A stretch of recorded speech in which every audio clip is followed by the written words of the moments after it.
syukur. Para ulama ketika menjelaskan makna syukur, berbagai redaksi yang mereka kemukakan, baik dalam bentuk rasam, kriteria maupun dalam bentuk ta'rif. Bisa kita simpulkan bahwa syukur itu harus memenuhi beberapa aspek. Jadi kalau Allah Subhanahu wa taala menjanjikan dalam ayat syahrul Ramadan alladzi unzila fihi al-Qur'an, di ujungnya adalah la'allakum tashkurun. Apa makna syukur di situ? Ada beberapa aspek yang harus dipenuhi dalam syukur.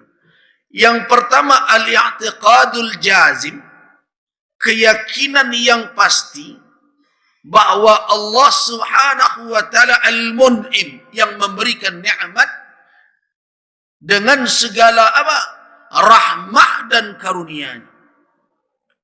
Jadi tidak ada syukur kalau orang tidak meyakini nikmat dari Allah. Tidak ada syukur bagi orang yang tidak meyakini bahwa Allah lah yang mencurahkan nikmat ini. Dalam redaksi lain, para ulama mengatakan syukur itu adalah i'tiraf, pengakuan bahwa Allah mencurahkan nikmat. Maknanya apa? Ada keyakinan bahwa nikmat ini berasal dari Allah. Apapun yang diterima, walaupun wasilah nikmat itu beragam, kan Allah bisa berikan, kadang melalui tangan orang lain.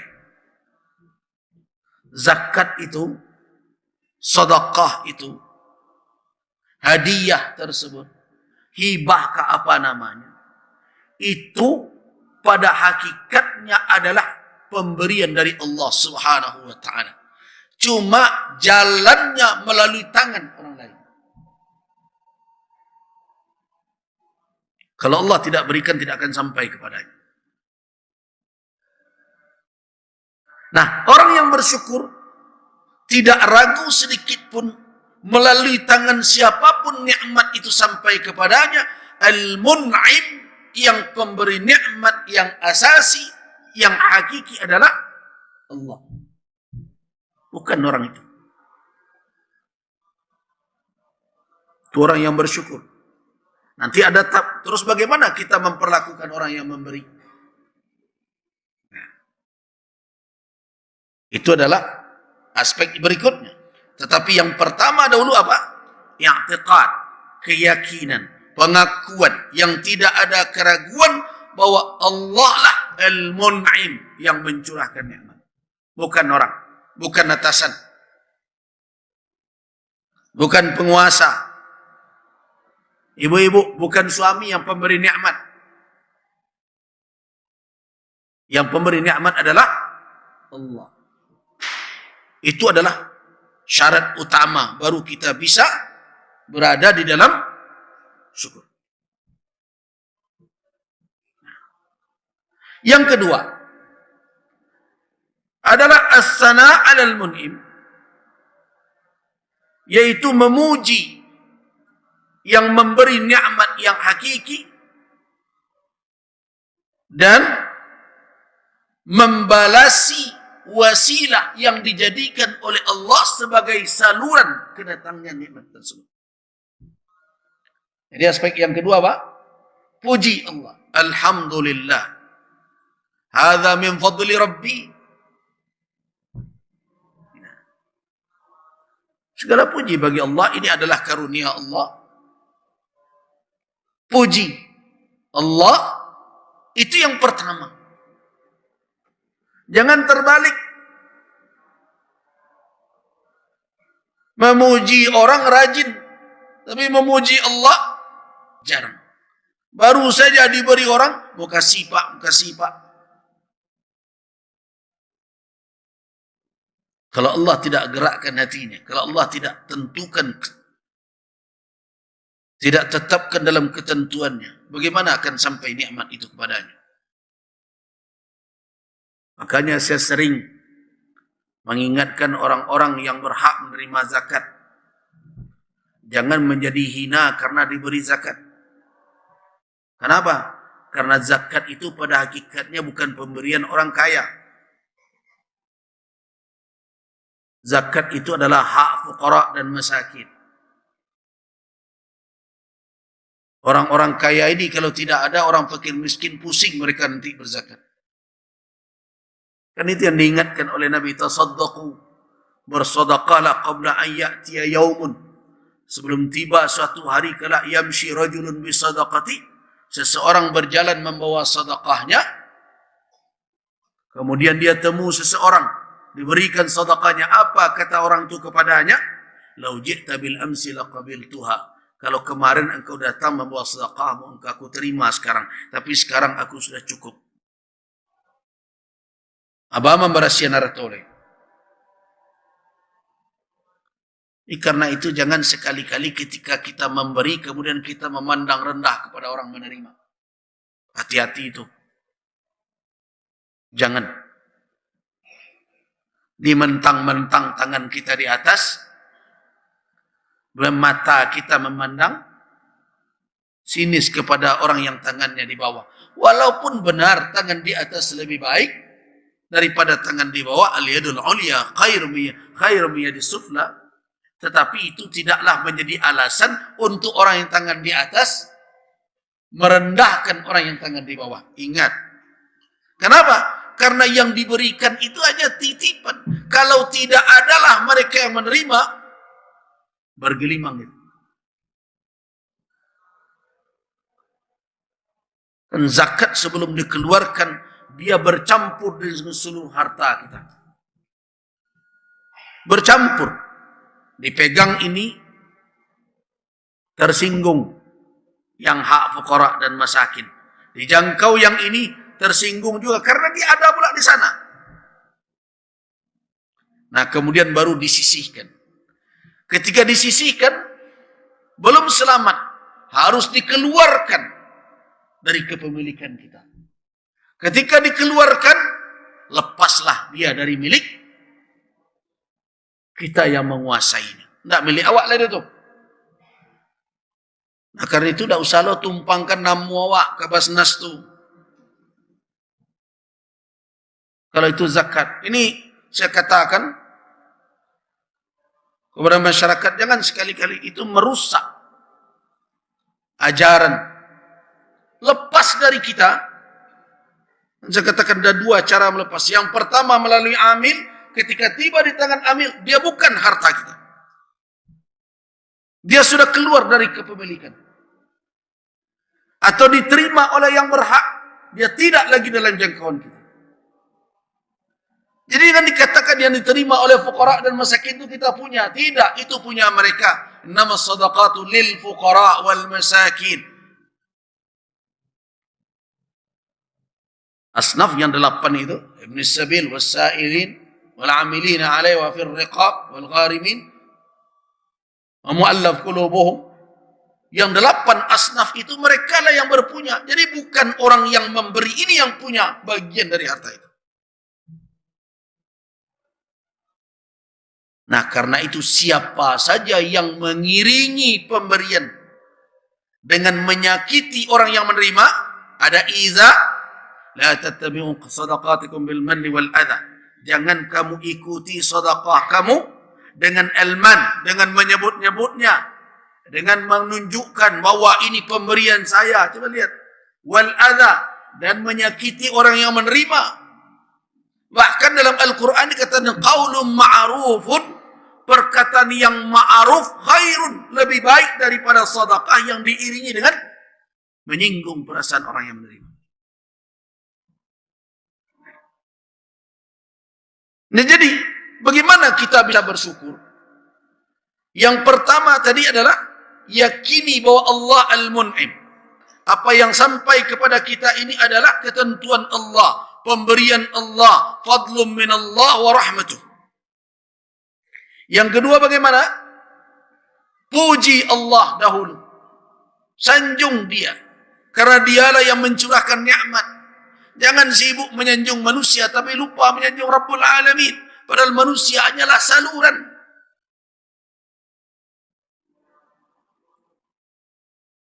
Bahkan orang yang warak kadang tidak mau menerima saluran itu. Tidak mau. Ingat seorang ulama dari kalangan tabi'in, Atha bin Rabbah, suatu kali diminta hadir oleh khalifah. Katanya Abdul Malik bin Marwan dari Bani Umayyah. Kemudian ketika di akhir pertemuan ditawarkan oleh khalifah kepada ulama ini, sal, mintalah hajat engkau kepada. Apa kata Atha? Mengapa saya harus meminta kepadamu? Apakah engkau lebih kaya dariku? Kata khalifah, tentu ya, saya lebih kaya. Apa kekayaanmu dan berapa banyaknya? Oh, tidak terhitung. Banyak itu di perbendaharaan, di Baitul Mal, di rumah itu banyak sekali harta saya. Nah, kata Atha, kalau saya tanya kepadamu, misalnya uang kamu sekarang ada 200 dinar, apakah engkau ingin uang 200 itu menjadi 300? Kita khalifah, tentu ya. Tanya nak awak kini, kalau 2 pitik sejuta ingin 2 juta ada. Si anak menggeleng, yo. Nah kata Atha, saya lebih kaya daripadamu. Ternyata engkau lebih membutuhkan. Saya sekarang ada 200, saya tidak mau, tidak perlu 300, biarlah sebegini saja. Itu apa saya meminta kepada orang yang lebih butuh dari saya? Itu sebagai pelajaran. Ada orang-orang yang tidak bisa dibeli.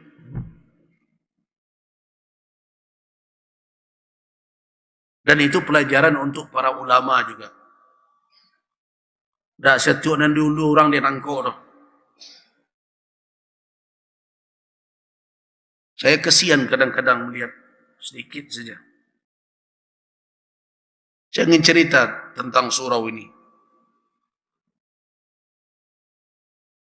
Ada yang seingat saya banyak sebenarnya. Tapi ada 3 kejadian yang masih segar dalam ingatan saya. Yang pertama, dahulu ada seseorang, rahimahullah, dia telah tiada. Datang ke pengurus mengatakan, mana gambar, biarlah saya yang menyelesaikan. Surau ini belum jadi ketika itu. Saya bawa kepada jamaah, Pak, kawasaran gambar kenyo, dan nyelesaikan, awak terima kunci, kan sanang benar. Apa jawaban jemaah ketika itu? Awak kan dululah berjanji, ya. Kawan suas ketek surang. Jadi tetap komitmen bersama, tetap. Akhirnya tidak jadi. Semua orang itu karena dia ingin berwakaf, dia katakan kalau kurang imbauan kamu. Nah, itu yang diinginkan jemaah bersama-sama. Yang kedua, saya waktu itu sedang haji. Nah, kebetulan waktu itu lagi orang sedang pilih memilih. Datang dia. Ya, dari lembaga tingkat internasional ingin menyelesaikan surau Buya. Nah, kemudian petugas hubungi saya sedang di Mekah, saya katakan jangan dikasihkan gambar. Tidak ada gunanya. Kenapa? Inge. Ado itu orang Minang yang perlu dipelajari. Itu kawet dan di bengkok-bengkoknya. Ikan lawi dan sedang dihadangnya tu. Ini kecil yang bengkok-bengkok itu tidak ada artinya. Sedang membuat pancing. Nah, jadi karena itu harus arif. Akhirnya kembalikan. Tidak diberikan. Yang ketiga, tidak ada masalah saya sampaikan. Bukan tidak ada jamaah surau ini yang pejabat atau keluarga pejabat. Pernah datang dahulu. Bukit Tinggi ini sudah banyak bantuan.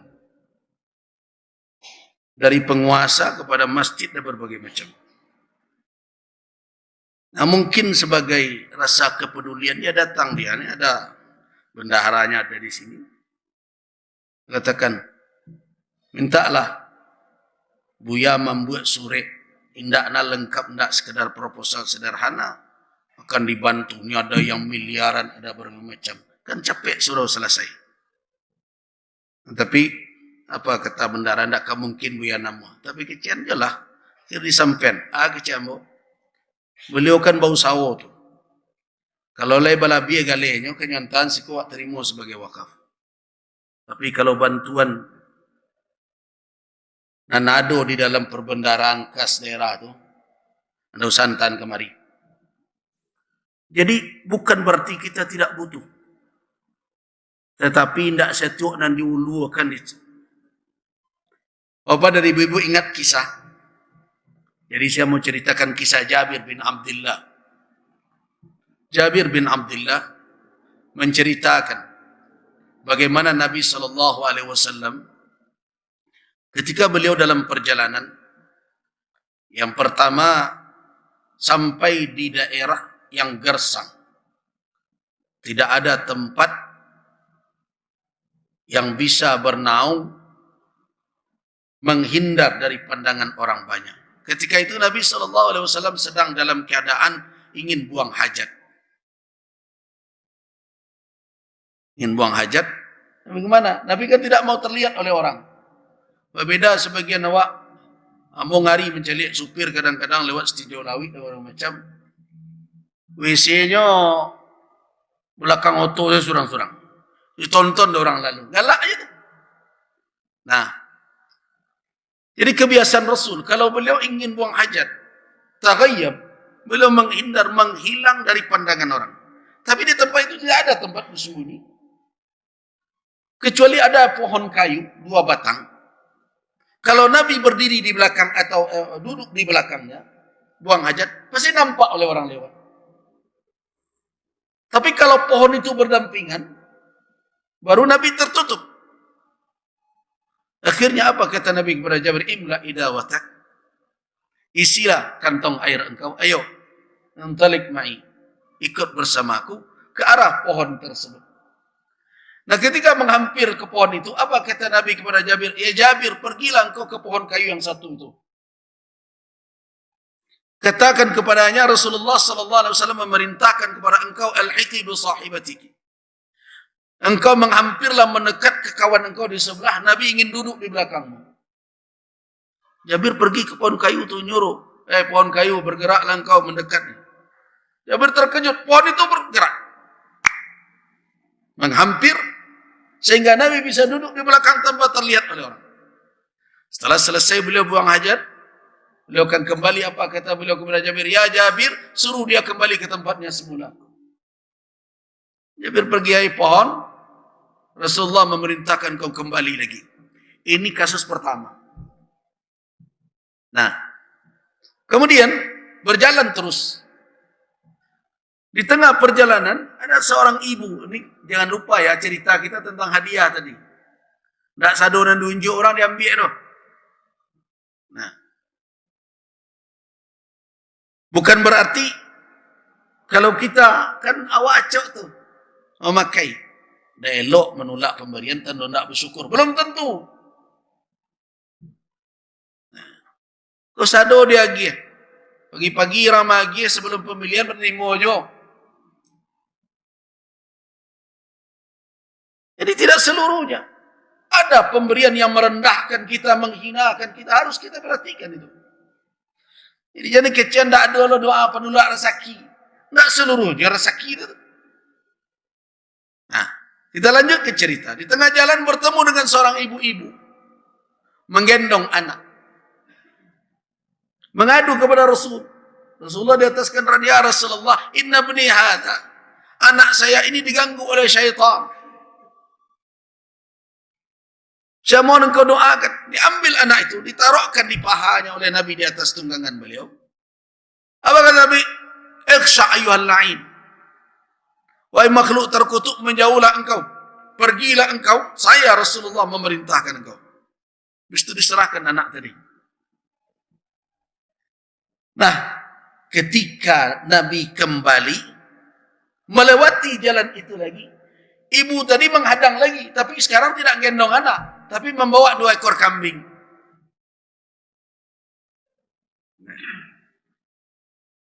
Ketika menghadang Nabi, apa katanya? Ya Rasulullah, semenjak engkau doakan anakku, tidak diganggu lagi. Ini ada 2 ekor hadiah untuk engkau. Lalu Nabi mengecen. Ambil salah, tak ada doa penduduk sakit gitu. Calik-calik lah orang. Akhirnya kata Nabi, kalau engkau nak berhadiah juga, ya sudahlah. Ambil satu, yang satu bawalah kembali. Jadi caliklah orang, mantang-mantang orang teroro, beragih, bajangkau sesadunya. Dia orang cik limo bajangkau. Hati-hati. Pareso dulu dan diterima. Nah kemudian, sebelum sampai ke Madinah, Nabi berada di jalan yang kiri kanannya ada pohon kurma. Dari arah berlawanan ada unta besar sedang berlari. Rupanya dia sedang menghindar dari pemiliknya. Lari dari tuannya. Para sahabat cemas. Melihat unta besar ini, kita ditabrak semua ntar. Tapi aneh.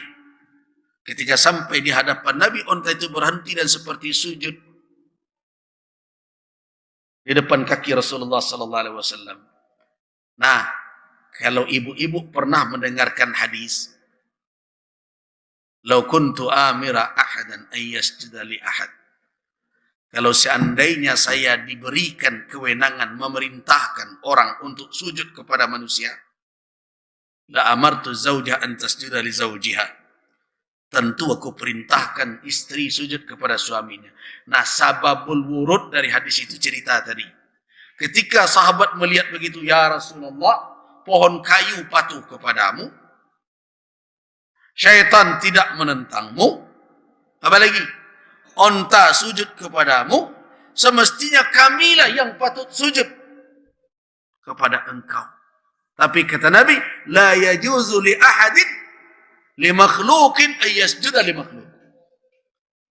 Tidak boleh makhluk sujud kepada makhluk. Itu ceritanya itu. Baru kemudian Nabi katakan, lau kuntu, seandainya aku diberikan oleh Allah kewenangan memerintahkan makhluk sujud kepada makhluk, siapa yang akan saya suruh sujud dahulu? Istri saya suruh sujud kepada suami. Untuan tak boleh. Nah, kalau bolehlah sujud ibu-ibu ke kami. Tak boleh. Nah, karena lau kata Nabi, dikalau itu alimtina'il wujud kata ulama. Tak mungkin terjadi karena itu lau, dikalau. Nah, kita ambil tadi kisah tadi, bagaimana Nabi tidak menerima saja semuanya. Nah, karena itu ketika kita bersyukur kepada Allah Subhanahu wa taala, kita puji Allah. Dan kita perlakukan orang yang memberi kepada kita dengan cara yang baik dan tepat. Bagaimana caranya? Yang pertama, terima kasih kepadanya berdasarkan hadis Nabi. Man lam yaskurin nas, lam yaskurillah. Siapa yang tidak bersyukur kepada manusia yang memberikannya sesuatu yang telah berbuat baik kepadanya. Nah, jadi siapa saja man usdiya lahu ma'ruf, siapa saja yang diberikan ma'ruf yang baik kepadanya, maka apa yang dia lakukan? Fakafi'hu. Itu tugas. Setelah memuji Allah, usahakan untuk membalas kebaikan orang berbuat baik. Tapi kan tidak semua kita bisa. Nah, fa'illam tukafi'hu, kalau kamu tidak mampu membalasi seperti apa yang diberikan oleh orang tadi, fad'u lahu. Doakan dia. Makanya ada hadis, man qala li akhi, siapa yang berkata kepada saudaranya, jazakallahu khaira, jazakallahu khaira, orang memberi, orang berbuat kebaikan, kemudian didoakan jazakallahu khairan, Allah membalasi engkau dengan yang lebih baik, faqad ablagha fis sana, orang tersebut telah sempurna atau telah sampai pada tingkat yang terbaik di dalam memuji dan menyanjung orang yang berbuat baik kepadanya. Jadi yang pertama tadi yakini nikmat, yang kedua sanjung Allah, yang ketiga bersikaplah pandai berterima kasih kepada yang menjadi wasilah. Kemudian berikutnya apa? Baru orang menjadi bersyukur adalah isti'malun ni'mah. Mempergunakan nikmat ini sesuai dengan fungsi nikmat tersebut untuk mencari ridha Allah Subhanahu wa taala.